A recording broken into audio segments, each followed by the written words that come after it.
As you guys know, Time Dungeon is mostly for grouping, and there's no group complete without the people doing the damage. I came here to take bosses, not your stupidity. My mana is lower than your IQ right now. Oops, my proc hit everything. Again.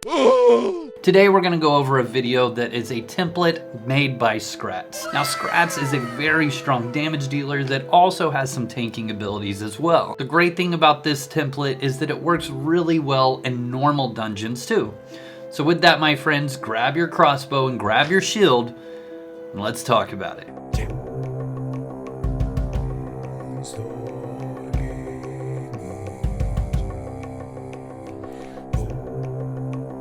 Alright, starting off with the template as always, Chivalry at 120, commonly referred to as the Dexter's Toolkit, giving us 2 instant cast heals, instant reses to our fallen comrades, damage and bleed mitigation, which is extremely important in time, and increased damage and swing speed, as well as so much more. Next we'll have Magic Resist at 100. Time is filled with area of effect magic, so it's not a bad idea to have yourself prepped for it. Not only that, but Resist at 100 will increase your swing speed by 10%.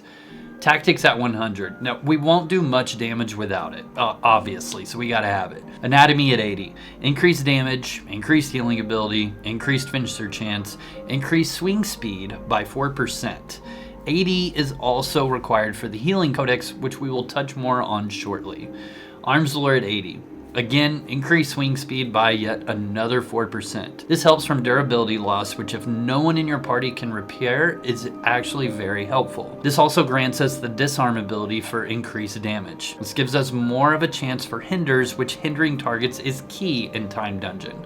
Arms Lore also allows our weapon abilities to be ready to use every 36 seconds. Wow. Parrying at 80. We need 80 for the Parry Codex, and honestly, anything beyond that is typically a waste. Parry is almost a must for any dexing template, and more on the codex shortly. Healing at 80. 80 is required for the healing codex, and we definitely want to use that. As far as the weapon goes, Archery. We want to stay out of harm's way, and if you're using this template at low aspect and you're doing it in dungeons, then you'll want a supremely accurate weapon or increase this on up to 100. But for our intents and purposes of this video, 80 should suffice. Next up for aspect, Frost Armor. Great damage with the chill effect. It also is a lifesaver with the Frost Shell. And for time, this is a no-brainer for anything beyond level 5. Lightning Armor is a great alternative prior to level 6, adding to the hinders as well as the Volt Shield for survivability. Its Lightning Arc ability could pull unnecessary aggro. This is great though for your normal dungeons. Moving on to the weapon, Holy Weapon. Yeah, easily Holy Weapon.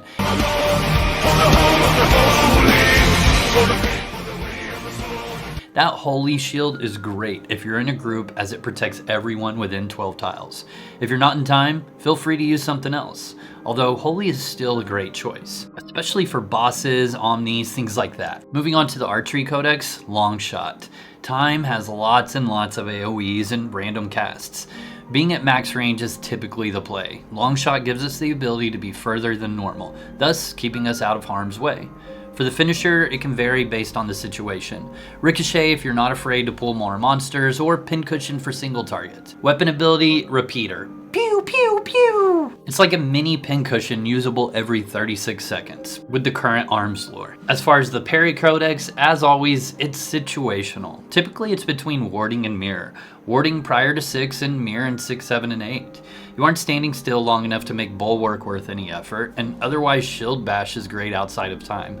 But like always with the Parry Codex, it's great to familiarize yourself with each stance and what they do and use it situationally. Same with the finisher, Barrier for bleeds and diseases monsters, and then Last Stand otherwise. Moving on to the Healing Codex, Pressure Points at 6 points. That's 21% more damage, and that's great. Self-treatment for 6 points. Faster healing by 3 seconds. Let's go.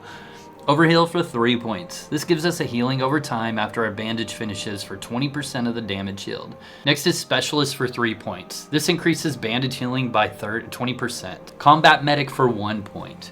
3% more DR for 15 seconds after being bandaged. Triage for 1 point, 3% more DR/damage resist during bandaging, but it's also doubled if you're below 33%. Onto the mastery chain, 4 golds with Fortify rations is enough to get 50% swing speed on this template. Obviously, outside of time, you wouldn't have access to that. So you may or may not want to increase links accordingly to get to 50% if you plan on farming with this outside of time groups. Beyond that, 10 melee damage and ignore armor chance is huge booster for archery damage. Melee special chance and special damage as hinders are the name of the game in time and a very powerful function for archery. And of course, whatever Slayer links for whatever you're farming. Also, for some final thoughts, Skratts did want to point out it's a lot in how you play it. Waiting for the chill to hit maximum before hitting the hotkey for disarm and then hitting repeater. After it's been barded as well as hindered, hopefully is in the midst as well.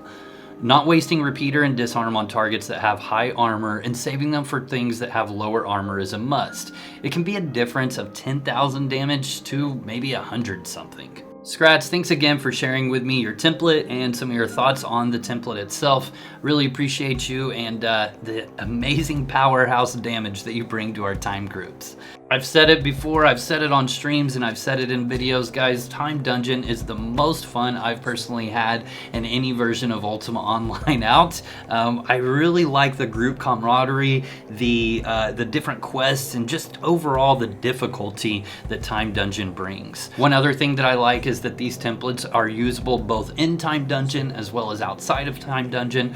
So obviously, lots of play with them there. Make sure you guys come by the live streams most evenings at 8:30 p.m. Eastern right here on YouTube, as well as Twitch, Twitter, Facebook, and Kick. That's right, 5 different platforms for you to choose from. We're very close to 12,000 subscribers, so make sure you hit that subscribe button, like the video for more content, and I will see you guys next time. Pawn Star Gaming out.